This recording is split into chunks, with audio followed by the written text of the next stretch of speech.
सिद्धार्थ गौतम का जन्म लगभग 563 ईसा पूर्व में लुम्बिनी, वर्तमान में नेपाल में स्थित में हुआ था। उनके पिता राजा शुद्धोधन शाक्य वंश के राजा थे, जो कपिलवस्तु नामक नगर पर शासन करते थे। उनकी माता का नाम माया देवी था, जो कोलिया वंश की राजकुमारी थी। माना जाता है कि माया देवी को एक सपना आया, जिसमें एक सफेद हाथी उनके गर्भ में प्रवेश करता है। यह सपना ब्राह्मणों द्वारा भविष्यवाणी के रूप में देखा गया कि उनके गर्भ से जन्म लेने वाला बालक या तो एक महान सम्राट बनेगा या एक महान संत। सिद्धार्थ का जन्म एक बाग में हुआ था, जब रानी माया अपने मायके देवदह जा रही थी। जन्म के 7 दिन बाद माया देवी का निधन हो गया और सिद्धार्थ का लालन पालन उनकी मौसी महाप्रजापति गौतमी ने किया। राजा शुद्धोधन नहीं चाहते थे कि सिद्धार्थ किसी प्रकार का दुख देखे। उन्होंने सिद्धार्थ को राजमहल में ही सीमित रखा और उन्हें केवल आनंद, विलास और सुख सुविधाओं का अनुभव कराया। महल में उन्हें 3 सुंदर महलों में रहने का अवसर मिला, एक ग्रीष्म, एक वर्षा और एक शीत ऋतु के लिए। सिद्धार्थ बचपन से ही शांत स्वभाव, करुणामयी और विचारशील थे। वे पशु पक्षियों, प्रकृति और लोगों के प्रति अत्यंत संवेदनशील थे। एक बार उन्होंने खेत में एक हलवाहे को काम करते देखा और एक पक्षी को कीड़ा खाते हुए, जिससे उनके मन में करुणा उत्पन्न हुई। 16 वर्ष की आयु में सिद्धार्थ का विवाह यशोधरा से हुआ, जो एक सुंदर और गुणवान राजकुमारी थी। उनके पुत्र राहुल का जन्म हुआ। यह सब कुछ होते हुए भी सिद्धार्थ का मन सांसारिक जीवन में नहीं लगा। वे अक्सर विचारों में डूबे रहते और जीवन, मृत्यु, पीड़ा और मोक्ष के बारे में सोचते रहते। एक दिन सिद्धार्थ ने अपने सारथी चन्ना के साथ महल से बाहर जाने की अनुमति ली। उन्होंने 4 दृश्य देखे। एक बूढ़ा आदमी, उन्हें यह पता चला कि सभी को वृद्ध होना पड़ता है। 2 एक रोगी व्यक्ति, जिससे उन्होंने जाना कि हर कोई रोग का शिकार हो सकता है। 3 एक मृत व्यक्ति, जिसने उन्हें यह समझाया कि मृत्यु अटल है। 4 एक तपस्वी सन्यासी, जो संसार छोड़कर शांति की तलाश में था। इन दृश्यों ने उनके मन को झकझोर कर रख दिया। उन्होंने सोचा कि यदि यह सब जीवन का हिस्सा है, तो सुख की खोज कैसे की जा सकती है। यह प्रश्न उनके भीतर बेचैनी का कारण बना।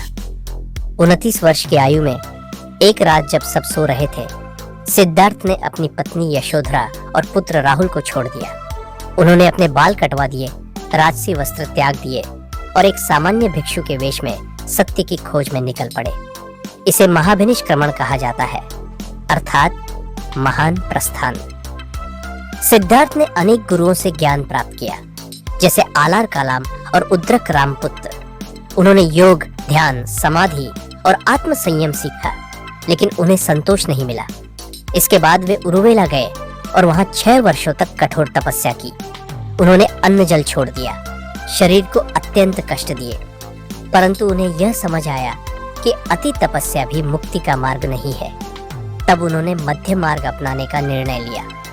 सिद्धार्थ ने संकल्प किया कि जब तक उन्हें सत्य का बोध नहीं होगा, वे ध्यान से नहीं उठेंगे। उन्होंने नदी में स्नान किया, एक गायिका सुजाता द्वारा दिया गया खीर ग्रहण किया और पीपल के वृक्ष के नीचे ध्यान में बैठ गए। यही वृक्ष आगे चलकर बोधि वृक्ष कहलाया।